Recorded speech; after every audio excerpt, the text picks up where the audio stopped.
There is a walk in Newport, Rhode Island that runs along the edge of a cliff. It is called simply the Cliff Walk, a narrow public path cut into the rock face above the Atlantic, 3.5 miles of stone and salt air where the ocean crashes 40 feet below and the great summer estates of the Gilded Age rise to your left like a city from another world.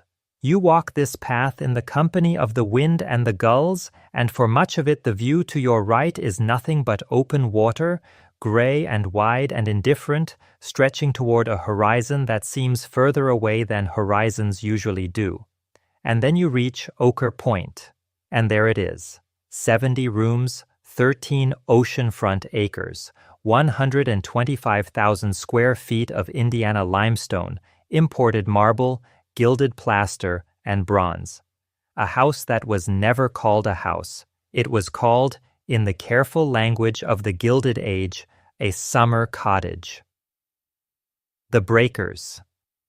Built between 1893 and 1895 at a cost of over $7 million, roughly $260 to $280 million in today's money, and occupied in a typical season for approximately 6 to 8 weeks each summer. 6 to 8 weeks, for one family. Stand at the iron gates on Ochre Point Avenue and you feel what the gates are designed to make you feel. Small. The entrance sequence was engineered for this effect, the scale calculated not for comfort but for impact, the message written in limestone before you have taken a single step inside. This was not a place a man built for himself. This was a place a man built for what he needed the world to believe about him. And to understand the house, you have to understand that distinction, and you have to understand the man. His name was Cornelius Vanderbilt II.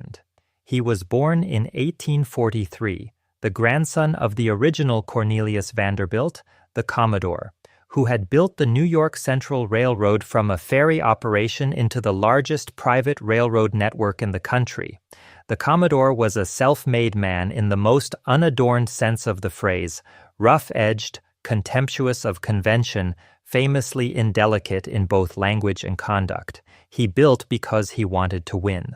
Legacy and elegance were secondary concerns. What the Commodore built, his son William Henry Vanderbilt inherited and expanded significantly. By the time William Henry died in 1885, the Vanderbilt fortune had grown into one of the largest private fortunes in the world. Cornelius Vanderbilt II inherited a substantial share of this, enough to sit on the board of the New York Central Railroad as its chairman, enough to maintain a brownstone on Fifth Avenue in New York and a summer place in Newport, enough to be, by any measure, among the most powerful men in American finance. And yet Cornelius II was not at peace with what he had. He was, in many of the accounts that survive him, a man of genuine seriousness, devout, disciplined, conscientious in ways his grandfather almost certainly was not. He worked hard. He gave to charity. He worried about the moral weight of his fortune in a way the Commodore simply did not. But underneath that seriousness ran a deep and restless anxiety specific to his position. He was the heir of a dynasty built by someone else, measured always against men who had made something rather than received it, operating in a social world where railroad fortunes were still faintly regarded as new money. Powerful, yes, but not quite settled. He needed to be legitimate. He needed to be unquestionable. He needed a house that made the argument for him in stone so he would not have to keep making it himself. In 1885, he purchased the existing property on Ochre Point Avenue, a Queen Anne-style wooden mansion originally built for tobacco magnate Pierre Lorillard IV in 1878, for approximately $450,000, then spent an additional reported $500,000 on improvements. He renovated it. He enlarged it. He made it suitable. It was not enough. On November 25, 1892, the original wooden breakers burned to the ground. There are no surviving accounts of exactly what Cornelius II felt standing before the ruins. But we know what he did. Within months, he had commissioned architect Richard Morris Hunt to design not a replacement, but a transformation, not a house, a statement. The requirements were essentially these: it must be larger, it must be more impressive, and it must not, under any circumstances, burn down again. Richard Morris Hunt was the right man for this moment. The first American to study architecture at the École des Beaux-Arts in Paris, Hunt had spent his career translating European palatial idioms into the language of American ambition. He understood exactly what Cornelius II needed. He chose Italian Renaissance, the great palazzo tradition of 16th century northern Italy, the architecture of merchant dynasties in Genoa and Brescia who had converted trade fortunes into stone legacies that outlasted the men who built them. It was a precise and intelligent choice. It said, "We are not performing wealth, we are inhabiting it." Construction began in 1893, carried out by several hundred tradesmen and laborers over the course of approximately 2 years. By 1895, the house was finished. 70 rooms, 5 principal levels, a separate underground boiler plant connected to the main house by a service tunnel, an exterior of Indiana limestone over a fireproof frame of steel and masonry, interiors lined with marble from Italy and Africa, gilded plasterwork, mosaic floors, and bronze throughout. It opened for the summer season of 1895. Stand at those iron gates again. Think about what it took to build what is on the other side of them. And then notice that the gates are still here, and that Cornelius Vanderbilt II, who built all of this to prove something, died in 1899, having lived in the finished house for only 4 summer seasons. What he was trying to say with this building outlasted him by more than a century. Whether the building answered the question he was asking is something we will spend the rest of this documentary quietly exploring. The fire gave him permission, not because the loss of the original breakers was a financial catastrophe. Cornelius Vanderbilt II had the resources to rebuild without meaningful strain, but because the original house had always been someone else's vision, purchased and improved, but never entirely his own. It had been built in 1878 for tobacco magnate Pierre Lorillard IV, bought by the Vanderbilts in 1885, renovated and enlarged over the following years. It was inherited territory. The fire cleared it. What rose in its place would be built from the ground up to his own specifications, with no prior occupants' decisions to work around. He gave the commission to Richard Morris Hunt in 1892, within months of the ruins cooling. Hunt was the right man for this particular moment in American architecture. He had been the first American to study at the École des Beaux-Arts in Paris, and he had spent his career translating the vocabulary of European palatial design into the language of American ambition. A translation that required not just technical knowledge, but a specific understanding of what newly moneyed American families needed a building to say on their behalf. He had designed for the Vanderbilt family before. He understood the brief before it was fully spoken. The style he chose was Neo-Italian Renaissance, specifically the great palazzo tradition of 16th century northern Italy, the architecture of the merchant aristocracies of Genoa and Brescia who had converted trade fortunes into buildings designed to outlast their own lifetimes. The choice was deliberate and intelligent. It carried a precise message. This was not the imitation of a royal court, which would have read as pretension. This was the architecture of serious men who had made serious money and intended to remain. The rusticated limestone base, the symmetrical facades, the sculptural masks of Apollo and Mercury above the exterior, reliefs celebrating progress in art, science, and commerce, all of it argued that Vanderbilt wealth was continuous with civilization itself, not merely adjacent to it. Construction began in 1893. The workforce, as documented, consisted of several hundred tradesmen and laborers, carpenters, stonemasons, ironworkers, plasterers, mosaic setters, and general laborers, working through a compressed timeline to meet the social deadline of the 1895 Newport season. The fireproofing requirement shaped every structural decision. The 1892 fire had destroyed a wooden house. The replacement would contain no structural wood anywhere in the building. The frame was steel trusses and masonry. The exterior cladding was Indiana limestone over brick. Interior floors throughout were marble, tile, terrazzo, and mosaic, materials that would not burn. Interior partitions were largely masonry. Even the decorative ceilings were plaster, metal, or stone rather than timber. The boilers presented a separate and significant engineering problem. A house of 70 rooms required enormous heating capacity, and in any conventional design the boiler plant would have sat in the basement. But boilers were fire risks, exactly the kind of risk that had leveled the original breakers. Hunt's solution was to remove them from the building entirely. A dedicated underground heating facility was constructed beneath the caretaker's cottage, approximately 120 yards from the main house, connected to it by a wide service tunnel capable of storing several hundred tons of coal and carrying heating pipes, electrical conduits, and supply lines. The coal arrived by its own entrance, was handled by its own workers, and burned in its own contained space, entirely out of sight and out of range of the main house.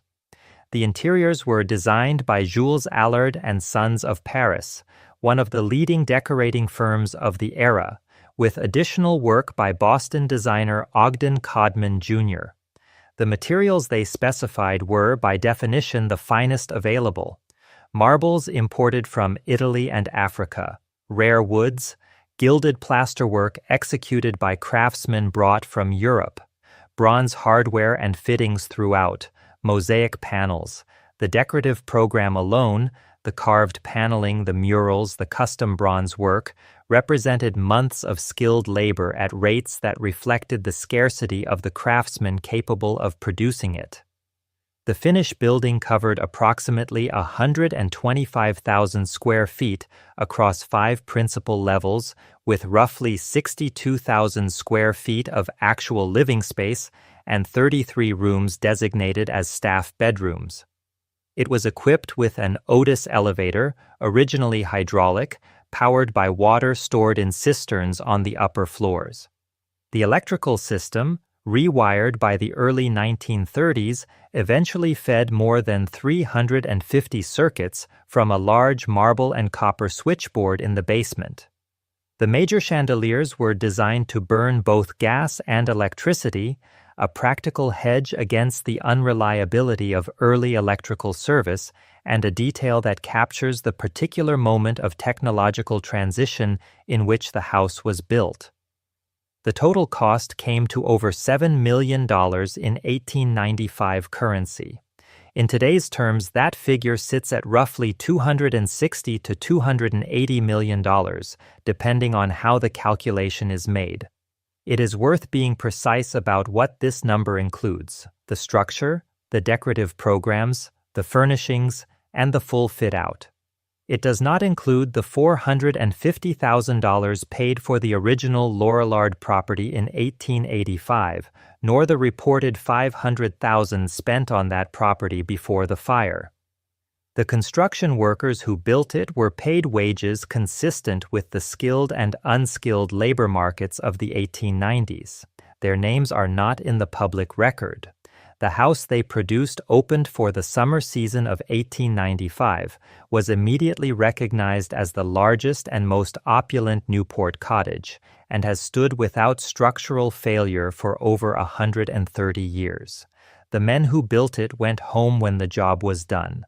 The building remained, and it still remains, which was exactly what it was designed to do. The Breakers is 2 houses. This is the fact that most visitors do not fully register on their first walk through the front door. They see the Great Hall, 50 feet wide, 50 feet long, 50 feet high, a perfect cube of marble and stone open through 2 full stories, the walls lined with Caen stone imported from France, the floor a composition of marble and mosaic that took months to lay. They see the scale, the light from the ocean-facing loggia, the sense of a room designed to stop thought for a moment and replace it with something simpler, the wordless recognition of power arranged in space.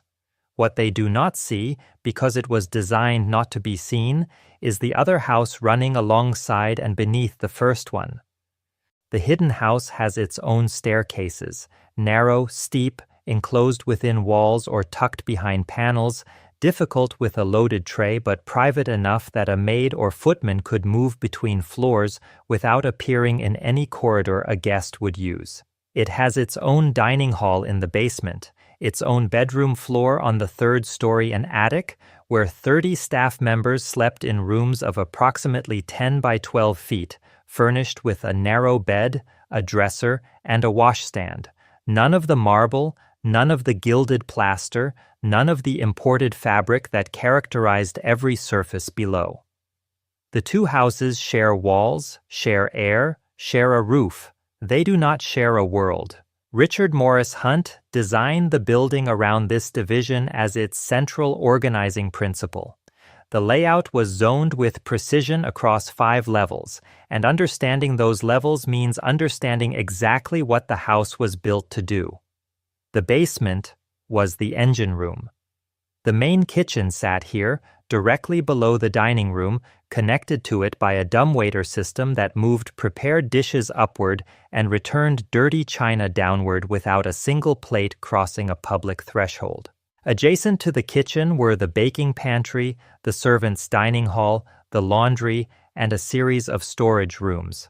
Further still, the service tunnel ran underground for 120 yards to the boiler plant, bringing heat and utilities through the building's hidden circulatory system.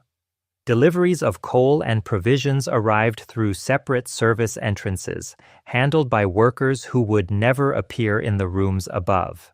The first floor was the performance floor, the ceremonial level, as the house's own internal logic classified it. The entrance foyer opened into the Great Hall, that 50-foot cube which functioned as the house's primary statement of intent. From there, a carefully considered sequence of rooms extended outward: the gentleman's reception room, the ladies' reception room, the music room, the billiard room, the morning room, and the loggias facing the Atlantic. Every room on this floor was designed to be seen, to be inhabited by guests, to contribute to the impression of a household operating at the absolute peak of what private life could achieve in 1895 America. Between the first and second floors sat the mezzanine, an entresol tucked near the kitchen zone, housing bedrooms for the butler, the chef, and visiting valets. Key senior staff kept close to operations but entirely out of the guest circulation. The second floor held the family's private rooms, bedrooms, sitting rooms, and more intimate spaces, including Alice Vanderbilt's oval bedroom, which came equipped with multiple closets, dedicated servant access points so her lady's maid could enter and assist without crossing through Cornelius's rooms, and an in-room pager system connecting directly to the staff network below. The third floor and attic were where the arithmetic of the house became most revealing. In the north wing, Hunt used the height of the building's Italianate envelope to stack 2 layers of servant rooms within what appeared from outside to be a single floor, fitting approximately 30 staff bedrooms into that space alone while maintaining the palazzo roofline that the exterior required. Above that, the attic held additional servant quarters and large cisterns storing both fresh water and salt water, as well as the hydraulic reservoir that originally powered the Otis elevator. The movement systems connecting all of this were the house's invisible nervous system, the annunciator panel in the butler's pantry connected by wire to pull bells in every principal room. A guest rang, a number lit, a footman was dispatched. Dumbwaiters ran between the kitchen, pantry, and storage levels, handling the constant vertical traffic of food, china, and supplies that a house of this scale required throughout the day and evening. The Otis elevator ran from basement to attic, originally hydraulic, later electrified, used by the family and senior guests, not by the staff who used the back stairs. The staff used the back stairs always. This was not incidental. The narrow service staircases enclosed within the walls were not a cost-saving measure. The house cost over $7 million. Cost was not the constraint. They were an architectural decision about what should be visible and what should not, about whose movement through the building constituted a presence and whose constituted a function. This is what the floor plan reveals when you read it carefully. The more beautiful the room, the more invisible labor it required to maintain it. The great hall needed to be polished. The dining room table needed to be set and cleared. The family's clothes needed to be pressed and laid out and put away. The fires needed to be lit before the family came downstairs and extinguished after they retired. All of it was done by people moving through the other house, the narrow, steep, 10 by 12-foot house that ran parallel to the marble one and made it possible. 2 houses, 1 building. One was designed to be remembered. The other one was designed to disappear. Newport in July was a performance with a fixed cast and a very precise set of rules. The families arrived from New York and Boston in late June, luggage preceding them by several days in separate consignments, and the season ran through August, a narrow corridor of weeks during which the real business of the American plutocracy was conducted in the language of dinner invitations and afternoon calls. Who was invited, and to which house, and to sit where at the table, and whether the hostess received you warmly or with the particular coolness that communicated, without a single word being spoken, that your standing had slipped. These were not frivolous concerns. They were the social infrastructure through which marriages were arranged, business alliances were consolidated, and the boundaries of acceptable American wealth were drawn and redrawn each summer. The Breakers was the most powerful address in this system, not because it was necessarily the most beautiful house in Newport, though the argument could be made, but because of what it represented. Cornelius Vanderbilt II sat as chairman of the New York Central Railroad, one of the most powerful corporate entities in the country. His wife Alice Gwynne Vanderbilt, born in 1845 into a respectable but not enormously wealthy New York family, had married into the Vanderbilt fortune and become one of the most formidable social operators of her generation, not flamboyant, not theatrical, but precise, controlled, and absolutely clear about what the family's position required and what it could not afford to concede. An invitation to the Breakers was not an invitation to a party, it was a statement about you. The guest list at a house like this drew from what was known as New York's 400, the elite social list that defined who belonged to acceptable society, alongside visiting European aristocrats, industrial magnates, and occasionally political figures and artists considered socially suitable. Attendance at dinners, balls, and weekend house parties signaled one's standing, and invitations were themselves instruments of precise inclusion and exclusion. Alice Vanderbilt could reward loyalty or signal displeasure simply by deciding who saw the great hall lit and filled with music. The rituals of a Newport season were carefully layered. Mornings were relatively private, family and house guests at breakfast, correspondence, the social labor of planning the day's obligations. Afternoons brought the cliff walk or the ocean drive, a ceremonial procession of carriages in which being seen was itself the point. Tea on the loggia overlooking the Atlantic, the ocean backdrop, the white linens, the seamless appearance of refreshments that had required hours of preparation below, provided the setting for more intimate conversations that a formal dinner table, with its demands of protocol, could not accommodate. Then, evenings. The dining room at the Breakers seated 40 guests at a formal dinner. A multi-course meal here was not a meal. It was a demonstration. The elaborate table settings watched over by the butler and footman, the sequence of dishes timed to the minute, the silver and crystal arranged with the precision of a theater set. Conversation itself followed understood rules. Who spoke to whom, in what order, on what subjects?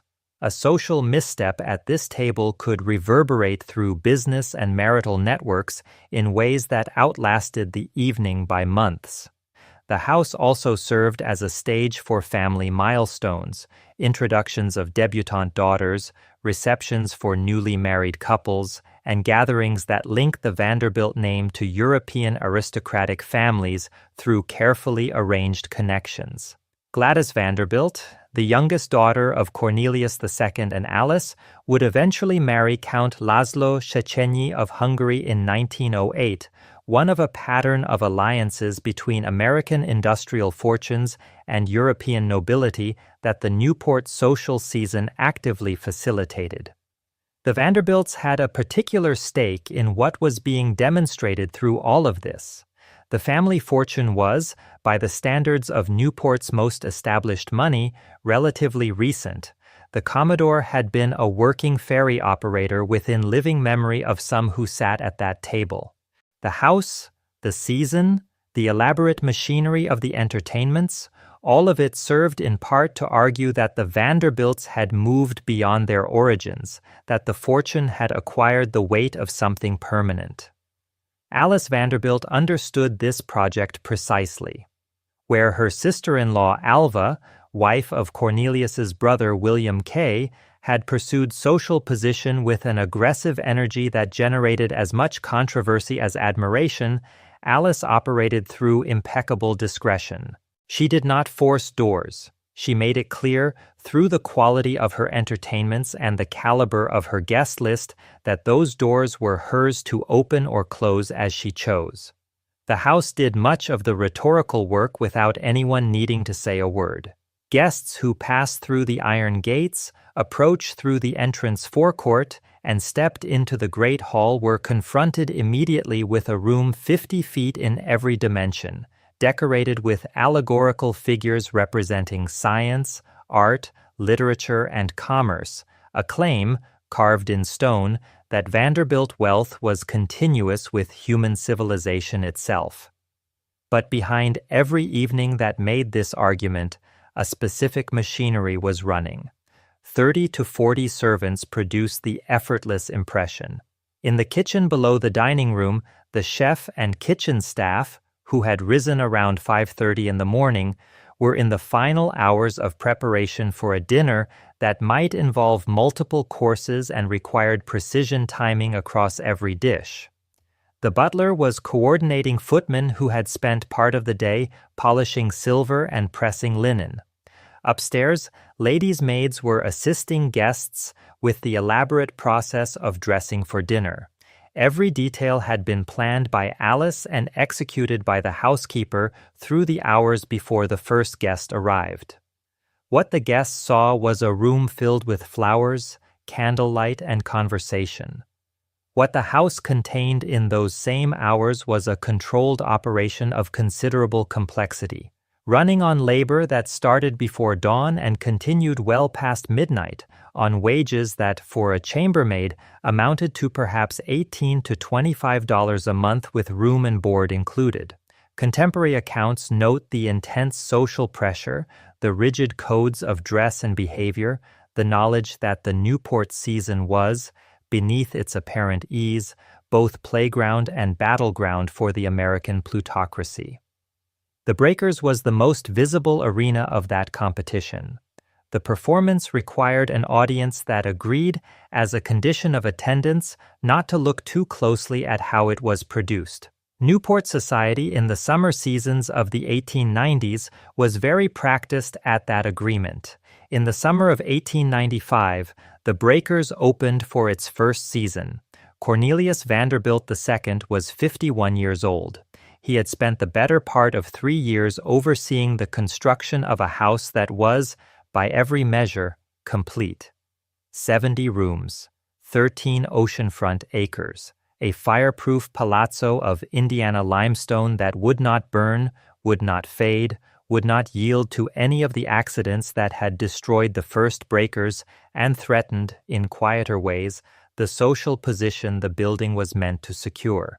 He had built the argument in stone. He had won.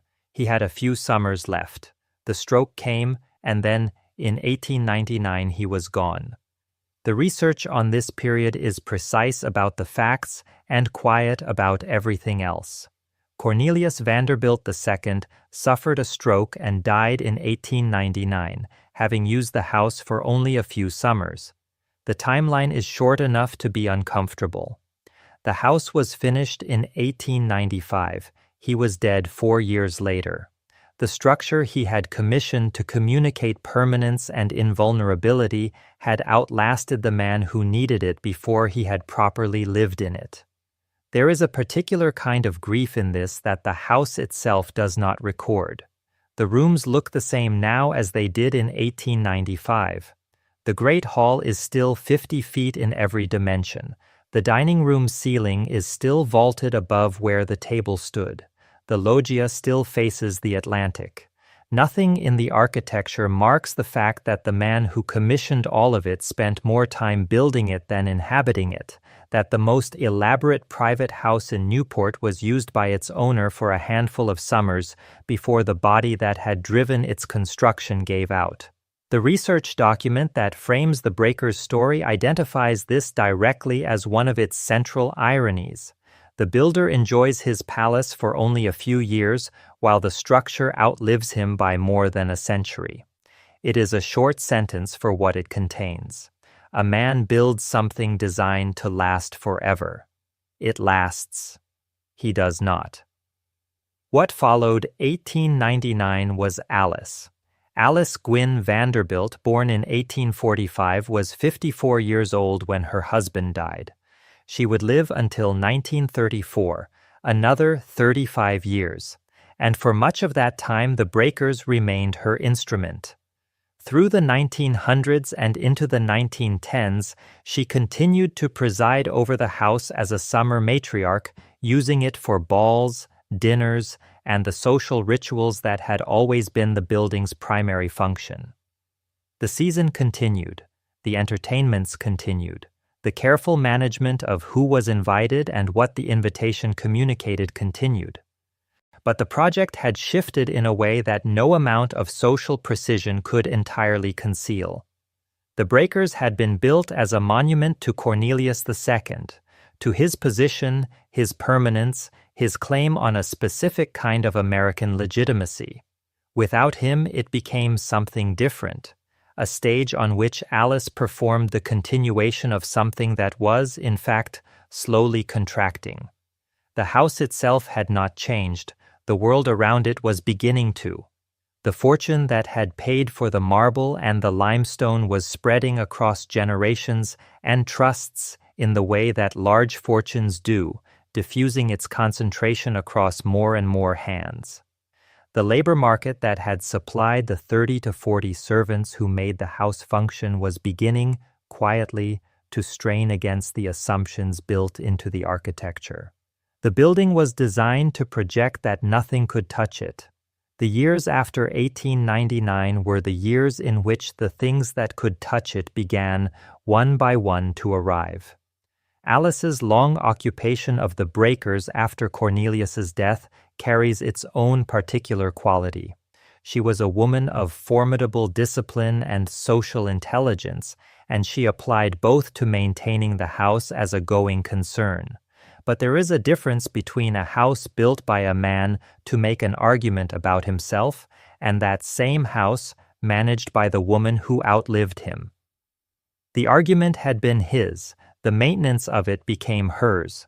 For 35 years she kept the rooms in order, the seasons running, the gates properly attended. She died in 1934, at 89.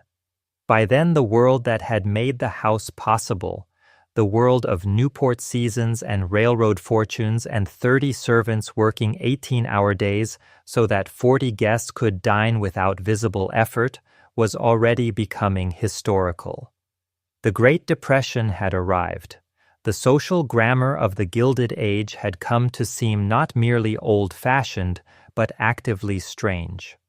The house stood on its 13 acres above the Atlantic, still structurally sound, fireproof as designed, maintained as well as the dwindling resources of a dispersing fortune allowed. The building that Cornelius II had built to outlast everything was outlasting everything, including the conditions that had made it make sense. What would happen to it next was a question the house could not answer for itself. It was built to stand, and it was standing. Whether standing was enough, whether the argument it had been built to make could survive being made in a world that no longer shared the assumptions behind it, was a different kind of question entirely. The Atlantic outside the loggia had no opinion on the matter. It simply continued, as it always had, to arrive and withdraw against the cliff below the house that was built to last forever. The world that made the breakers possible did not end dramatically. It did not end with a crash or a fire or a single decisive moment that could be named. It ended the way most things end, gradually, through the accumulation of small changes that were individually manageable and collectively transformative, until the model that had produced 70 rooms of marble and limestone on a Rhode Island cliff was simply no longer viable, and the question was not how to sustain it but how to let it go with enough dignity that the loss did not look like what it was. The pressures arrived from several directions at once. The introduction of federal income taxes in the early 20th century and the estate taxes that followed began placing a slow but irreversible claim on exactly the kind of concentrated inherited wealth that had produced the breakers. The Vanderbilt fortune had been built and maintained in an era when immense private wealth could accumulate across generations with relatively limited public obligation. That era was ending. What the new tax structures introduced was not immediate ruin but a steady arithmetic pressure, each generation inheriting a little less, maintaining the same fixed costs on a diminishing base until the gap between what the house required and what the family could provide became impossible to close by ordinary means. The labor question pressed from a different direction. The 30 to 40 servants who had made the breakers function in its peak seasons had come from a specific labor market, one in which domestic service was, for many working-class women and recent immigrants, among the more stable forms of employment available. Room, board, and wages in exchange for long hours and constrained freedom. That market was changing. Alternative employment was expanding.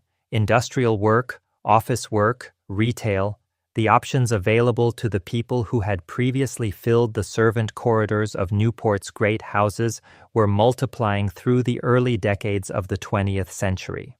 The houses built around the assumption of a deep, cheap, compliant labor supply were finding that supply contracting. The invisible labor the architecture had been designed to make invisible was becoming, in economic terms, increasingly expensive. Then came the Depression, and then the war. In January 1943, the breakers was used as a civilian air raid drill site. More than 500 wardens and volunteers used its basements as part of a civil defense exercise. The kitchens and storage rooms and service corridors that had been built to support a Gilded Age social season were repurposed for one wartime exercise as emergency infrastructure for a democratic republic at war. It was a small event in the history of the building, and it went unrecorded in any dramatic way. But it was its own kind of statement about how thoroughly the world had reorganized itself around different assumptions. The last figure of the Vanderbilt era at the breakers was Gladys. Gladys Vanderbilt had been born in the house in 1886, the youngest child of Cornelius II and Alice. She had grown up moving through those 50-foot halls and those 10 by 12 servant rooms with equal familiarity, the child of the family that owned the building, shaped by it in the particular way that houses shape the children raised within them. In 1908, she had married Count Laszlo Széchenyi of Hungary, becoming Countess Széchenyi, linking the American railroad fortune to European aristocracy in the manner the Newport social season had always facilitated. By the 1940s, she faced a situation that had no good solutions, only less bad ones. The breakers was too large to maintain privately, too expensive to run, and too historically significant, too publicly identified with the Vanderbilt name and with Newport's place in American cultural memory, to sell quietly or allow to deteriorate.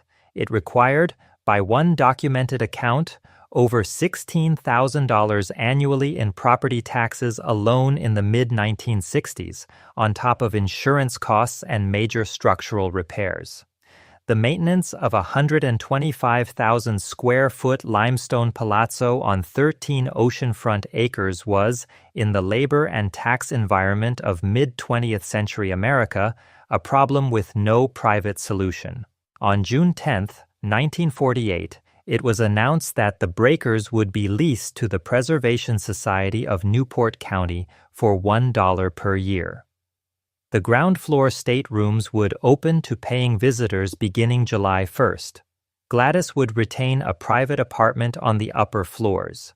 She would continue to cover property taxes, insurance, and major structural repairs. The Preservation Society would take responsibility for operational wages and day-to-day maintenance of the public areas.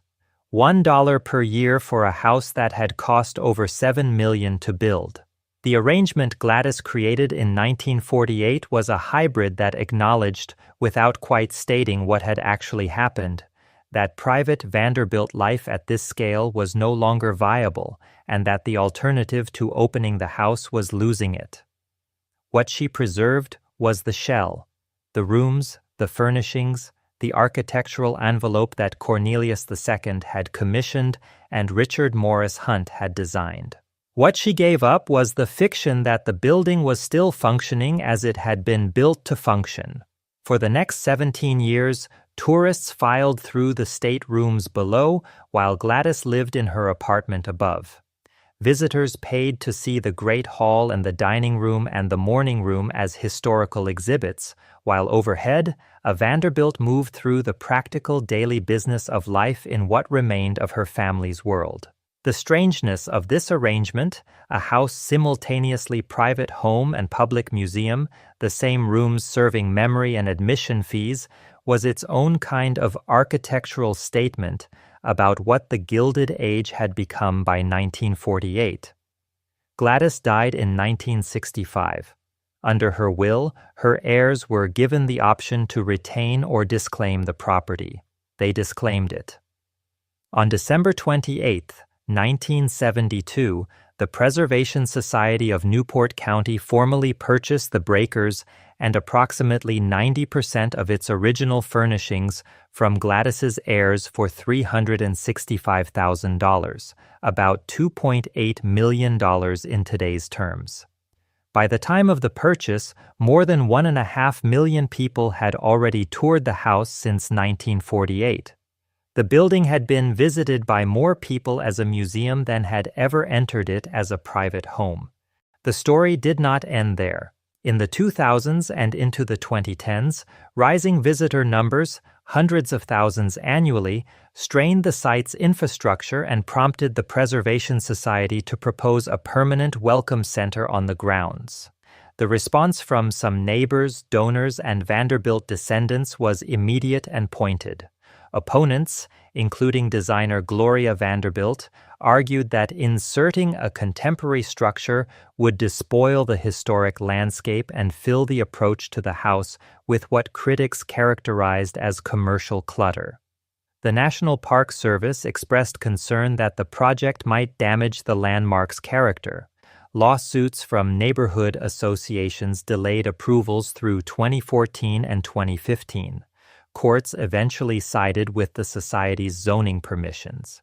The Welcome Center was completed, and the Vanderbilt descendants, who had maintained a private apartment in the upper floors through the museum era, moved out around 2018, ending more than 70 years of intermittent family residency.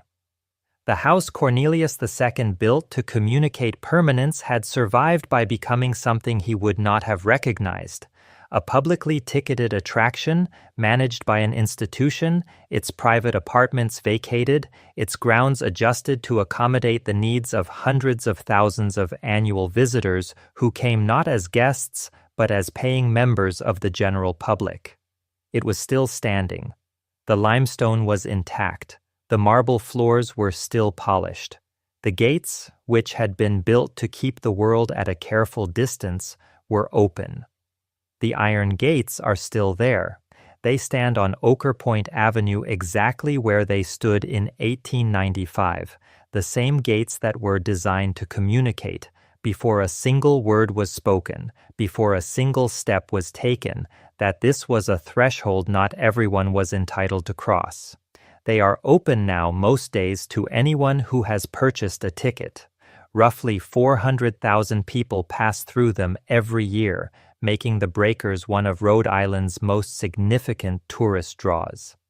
This is the final irony of the building, and it is a quiet one.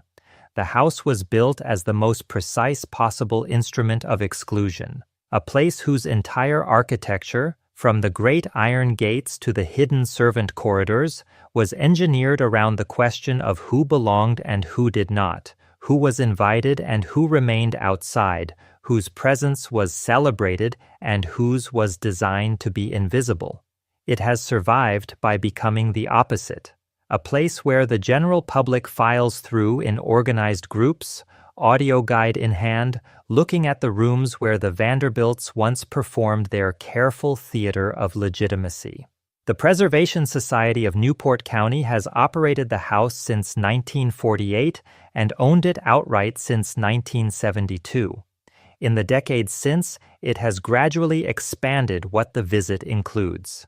The primary tour still moves through the great public rooms of the first floor, the Great Hall, the dining room, the morning room, the loggia with its Atlantic view, and these rooms remain exactly what they were designed to be: overwhelming.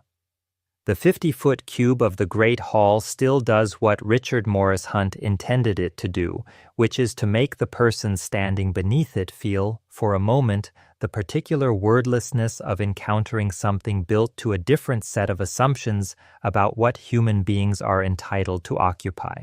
But there are now tours of the third floor, tours of the servant quarters, the 10 by 12 rooms where the staff slept, the narrow back staircases, the basement kitchen complex where the real machinery of the house operated through those long summer days and late evenings. The Preservation Society has been building slowly a more complete picture, acknowledging with increasing directness that the story of the breakers is not only the story of the family whose name is on the gate, it is also the story of the people who made the gate worth having. That story remains incomplete. The names of most of the servants who worked here are not in any document the public can easily access. The precise wages, the exact hours, the specific daily experience of the women who polish those marble floors, these things exist in the historical record only in outline, reconstructed from comparable estates and general labor patterns rather than from the breakers' own records. The architecture was preserved with extraordinary care. The lives it depended on were preserved the way such lives usually are, imperfectly, in fragments, in the gaps between the things that were considered worth writing down. This is the central contradiction the building has carried for over a century. It was designed to make labor invisible, and it succeeded so completely that even now, when we actively look for the people who kept it running, we find only approximate numbers and general conditions and the occasional trace of a named individual in a secondary account. The house preserved its own surfaces beautifully.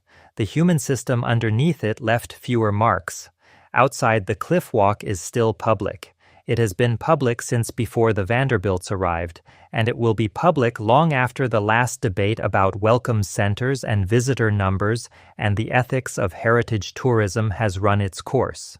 You can walk the path today and look up at the limestone facade from the cliff below, the same view the construction workers had when they stepped back to assess what they were building, the same view the servants had returning from an afternoon off.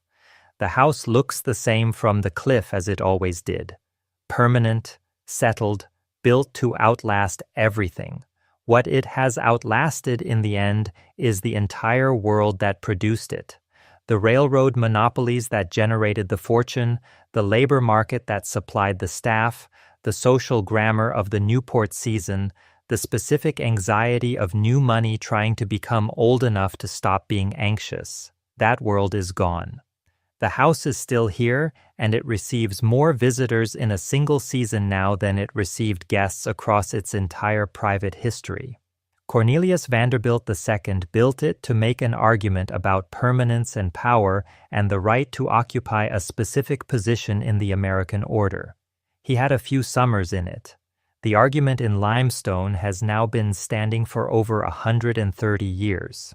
Long past the point where anyone who heard the original argument is still alive to confirm or dispute what was meant. What the house says now is something slightly different from what it was built to say. It says that the things we construct to prove we are permanent have a way of outlasting not only us, but the very conditions that made the construction feel necessary.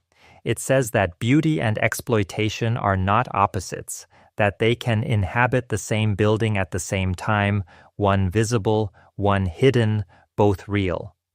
It says that the questions a place raises do not expire when the people who built it do.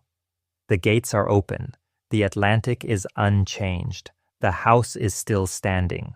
What you hear when you stand in that great hall, in that 50-foot cube of marble and stone, with the ocean light coming through the loggia and the weight of all those rooms above you, is entirely your own.